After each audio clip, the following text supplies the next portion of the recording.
that the BBC has become this organisation that it is now. It used to be a very proud and brilliant state broadcaster. I don't know where it all went wrong. I mean, any question now that this story was in the public interest should have completely fallen away. I find it astonishing that there are still people with a left-leaning anti-News UK agenda who are trying to claim, barefaced, that this story was somehow illegitimate, that it wasn't worthy of public attention. It's entirely and amply clear that this presenter, who is, you know, widely felt to be the voice of the nation, has systematically behaved at the very best inappropriately, an extremely questionable use of his influential and powerful position. And it is overwhelmingly in the public interest that Sun newspaper reported the story. And as each day goes past, we learn more allegations and there are more question marks over the way the BBC handled it. The truth is, of course, that he was too big for them to really want to have to discipline. You know, he was perhaps their single biggest star. And they didn't really want to know, I suspect, quite what was going on, because it was very, very inconvenient. Yes, I was asking questions this morning also of two very high-profile women at the BBC. One, Jess Brammer, the editor of BBC News. The other, Deborah Turness, the CEO of News and Current Affairs at the BBC, who's in charge of 6,000 people. Now, she came from NBC, and I don't know if you remember the story of Brian Williams, who was the big anchor there, who made an absolute fortune, was the sort of Dan Rather figure, the Peter Jennings figure. He was the guy that everybody trusted in America, and he told a bucket load of lies, and he made out that he had been on a plane with Hillary Clinton flying into Sarajevo. He made out he'd been in all sorts of war zones when he hadn't been. But she protected him for a very long time before he eventually went. And I wonder whether we're seeing something similar here.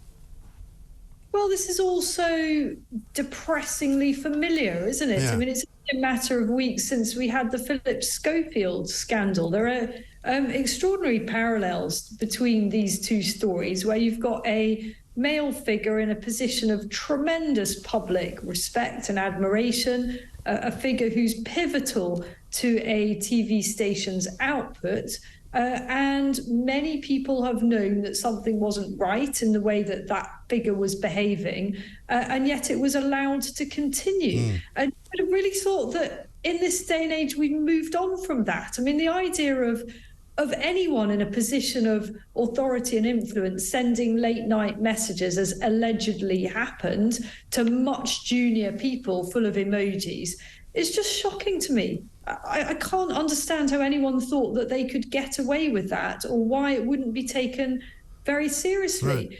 When we talk about the young people who felt they weren't necessarily able to come forward with their concerns, you can see why their fear of that wasn't entirely unjustified in the reaction across social media last night to the handling of the story. You know, the reaction amongst many is, well, you know, Huw Edwards is a lovely man. You know, he may have some private problems, but he's a brilliant broadcaster.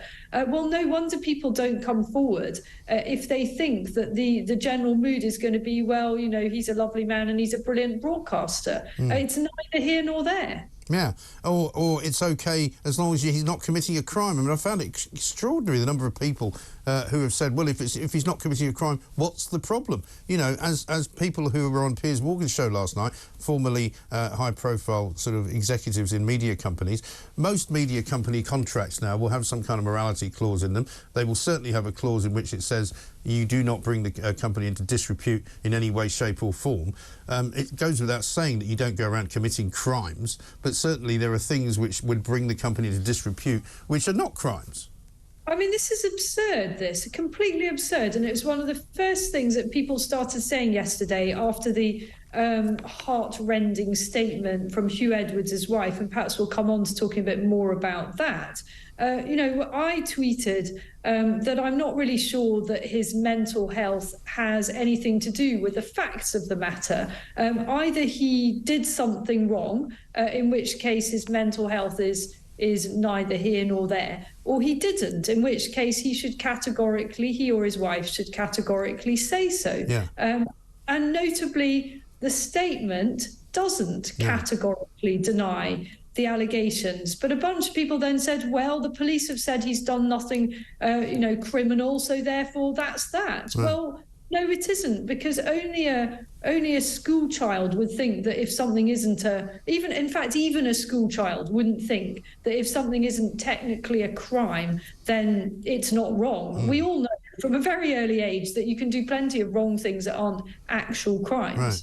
Exactly right. And also the statement, which everybody thought was going to be the end of the matter, very prematurely, I would have suggested, from the first sort of victim's lawyer, if you like, when suddenly a lawyer's letter arrived at the BBC dismissing the claims as rubbish. They didn't actually dismiss the claims as rubbish. They just said that what happened wasn't inappropriate or illegal, which is not necessarily their judgment to make. What they didn't deny was that there was contact between the two and that something had happened.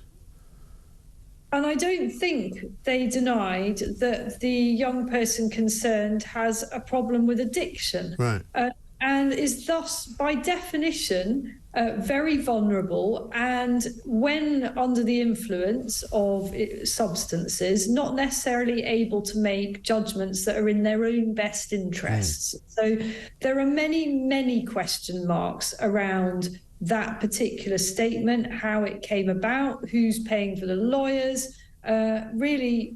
Too many question marks remain over this murky story unfortunately for this just to be closed and for it all to be swept under the carpet. And at the end of the day, it's all involving the BBC, which is a public entity, publicly run, publicly funded, government funded to some extent, and also, technically speaking, the voice of Great Britain in many ways. You know, the way that the BBC is perceived around the world is a big part of its reputation. And I was listening again to Piers Morgan's guest last night in America, and Americans clearly are very shocked by what they're seeing. And in a sense, you just have to look at this in quite a simple fashion. You know, if you are in a position of huge power and influence, then there is an extra responsibility to behave well. Yes. Doesn't mean not to break the law. That's taken as a given, as you said. Yeah. You don't contract to say you must not be a criminal. You also have to be upstanding. You know, if you are sitting there on the 10 o'clock news every night, broadcasting to the nation, amplifying, for example, the government's instructions to lock down, then of course you can't be someone who breaks those rules for your own interest. You just can't be. I'm sorry. Yeah. And you've probably seen the video that's doing the rounds at the moment that Huw Edwards made as a sort of educational video for trainee journalists, because he has a role apparently at the Cardiff University Journalism School, and he's giving sort of advice to student journalists, if you like, on how to learn to trust certain news organisations and how to make sure that you do your research and you check out this and you check out that. And I mean, it's quite ironic looking at it now, given what we know. But, you know, he's clearly got a role in influencing young people, in representing the BBC. I mean, there's no question that what he has done has brought the organisation to disrepute. I'm afraid so. And it's about really partly, are you who you present yourself to be? Are you really that happily married, straightforward person who is has nothing to hide? Yeah. Because being a journalist is about being straightforward, isn't it? And being open, and if you work for the BBC, being balanced, and all of those things. And it's about trust.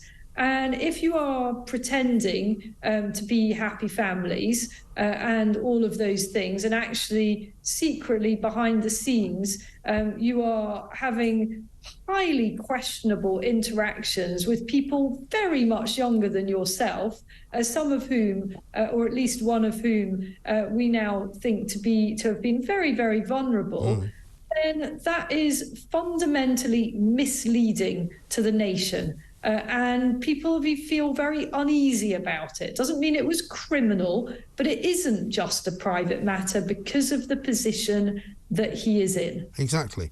And of course the wokerati in our profession have been well on the way to madness, haven't they? I watched Peston last night for my sins, and of course Huw Edwards' wife is the editor of that show. She wasn't in last night apparently, but if you'd watched that show, if you just switched it on, you would have thought that Huw Edwards was a victim in all of this, and he hadn't done anything at all which was in any way questionable, and that in fact it was all down to the horrible tabloids that had ruined his life. And you kind of go, and then John Sopel quoted as saying, well, we now know there was no illegality, so what are you left with? Well, to be honest, I'm a bit premature on that. I think that the Metropolitan Police have been very quick to decide there's no illegality, given that we haven't even finished an investigation yet. And in any case, as we've discussed, the illegality is the wrong focus of the debate. Right. This isn't, I mean, it may be about whether a crime has been committed, but let's shift away from that and just ask whether behaviour has been right and proper. Is this a fit and proper or a right and proper person for the position that they have held? And it's very hard on the face of it, and we haven't had his denials, why not, I wonder, to argue that he has been a fit and proper representative of a BBC in the way that he has been conducting himself. And it's truly distasteful to see the hand-wringing of some of these lefty establishment types, all talking about poor Huw and so on with his mental health problems. Look, we can all feel absolutely a human level of sympathy. I've no doubt he is in a terrible state. You know, this is a man who's had the most unbelievably fantastic career and has got a family and has clearly been trying to hold it all together for a very long time whilst fighting his own private demons. But unfortunately, that has meant basically living a lie. And because of the position that he holds at taxpayer expense, that lie is also on us. It is. Stay with us, Isabel, if you would. We've got a couple of other things to talk about. We need to talk about the doctor strike, the NHS, of course, as well. Some NATO business, some China business as well. She is, of course, TalkTV's international editor. More from Isabel Oakeshott coming next.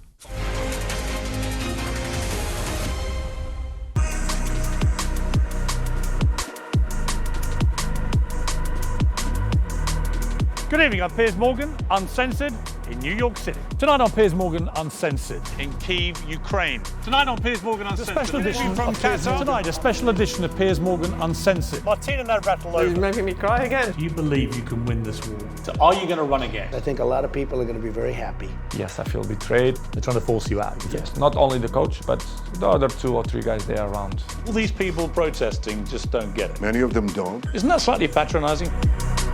I would call him Yoo-hoo out the window. Do you think we should have psychiatric assessments? Oh, I'd be there for weeks.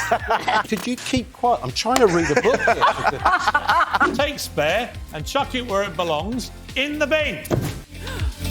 Where's Suggsy? All of Madness, where are they? Where's their cheering? Where's Brian May, for God's sake? Why isn't Brian May? Why isn't someone on the roof of the palace? Windsor Castle, Where have they gone? It's from that much cushier jail that Ghislaine Maxwell agreed to be interviewed for the very first time. I honestly wish I'd never met him. You're shaking your head. The British people are up in arms. Boris Johnson is out as British Prime Minister.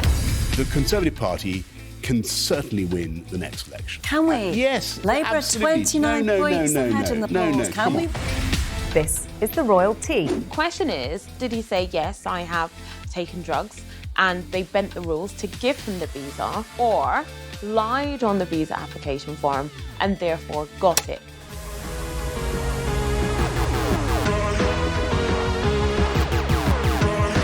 What is a woman made?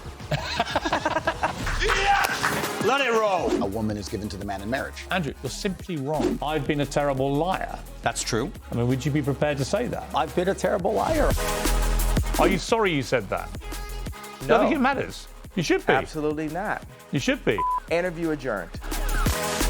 Which is your favourite nickname that Trump's given you? Rhonda Sanctimonious or Meatball Ron? I seen you clown Tommy Fury, so please go easy on me, bro. Please go easy. You weren't asked to give evidence to the grand jury. I have nothing to hide. I'm the only one that has been telling the truth. If you had to come up against a team that had a Russian player, would you shake their hand? No chance. No chance. It's life and death. This is war. Piers Morgan, uncensored! What went wrong? She said, well, I've only got 2 years. And I said, you'll have 2 months if you carry on like this. What's your response to him? The whole nation deserves to know what happened. You don't drink, never taken drugs. You're stinking rich. Should we be concerned, Prime Minister? Real opinions, real debate. Is about you and your opinions. If you're thinking about it, We're talking about it. It's all about me. That was a joke.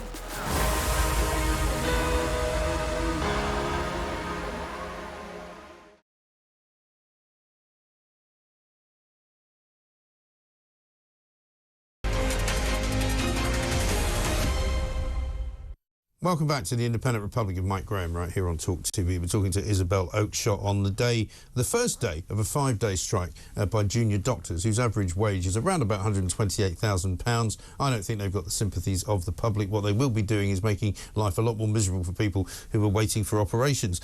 Isabel, I understand you had a brush with the NHS earlier this week. Tell us about it.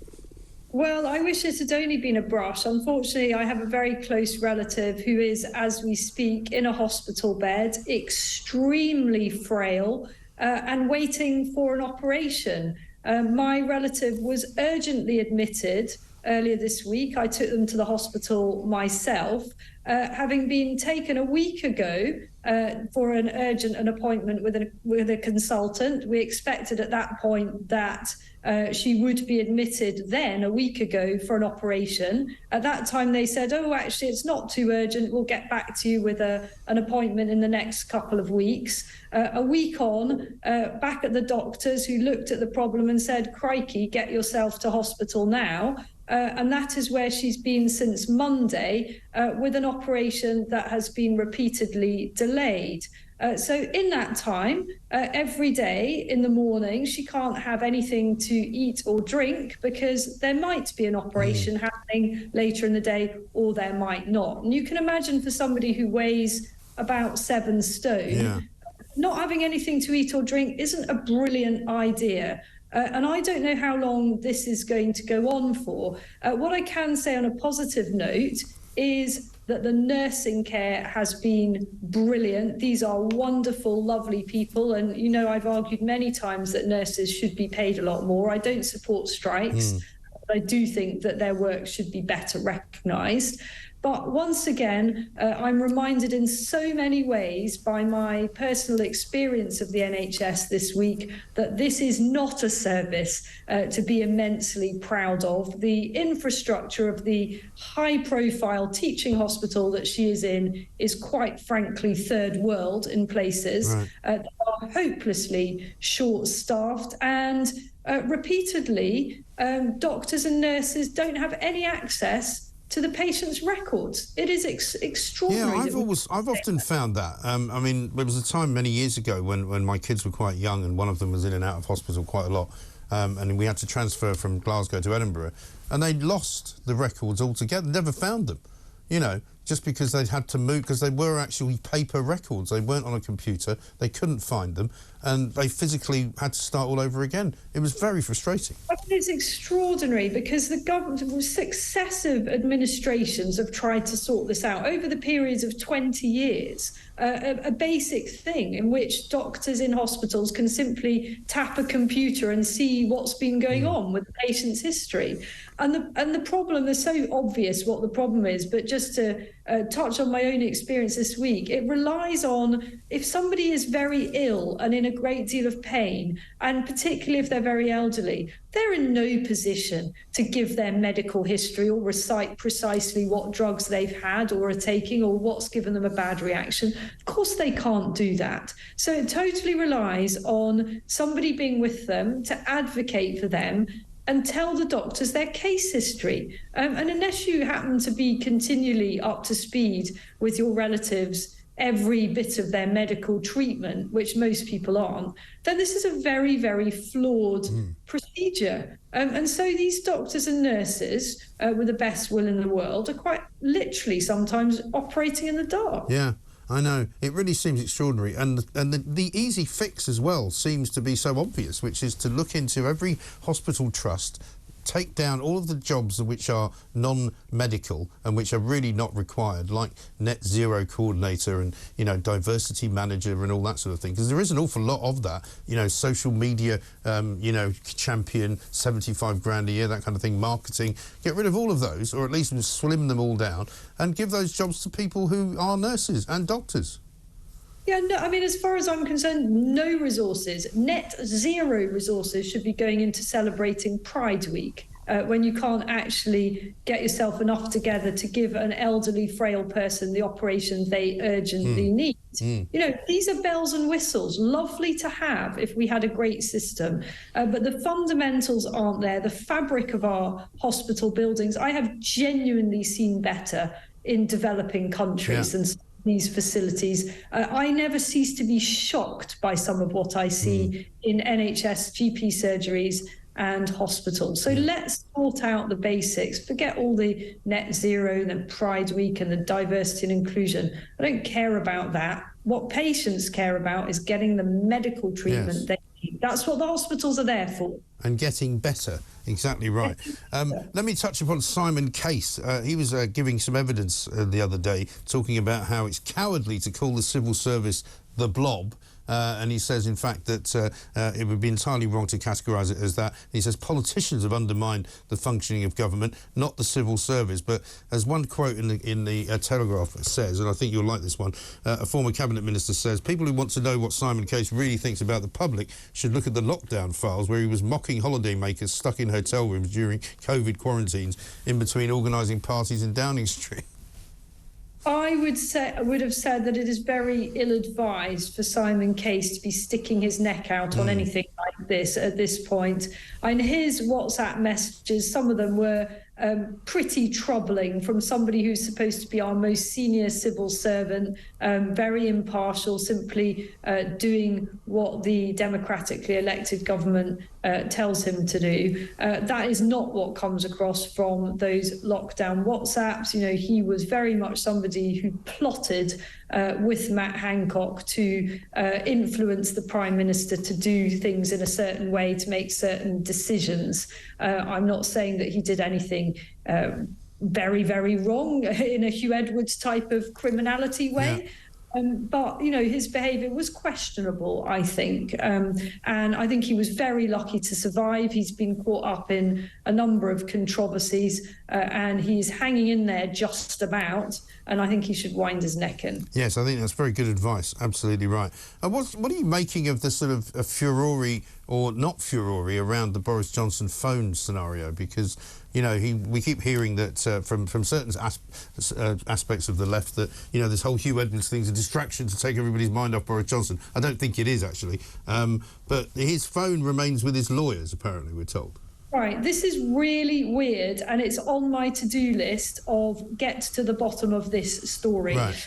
So literally this morning, I've been pulling together what I need to make a phone call to try to get to the bottom of this, because I think the reporting of it has been quite confusing to people. It appears that Boris Johnson made a big fuss about volunteering his phone and then hasn't actually delivered it for various reasons, and there are a number of excuses being used, some of which may be legitimate and some may not be, but I am very keen to try to actually get to the heart of what has gone on here.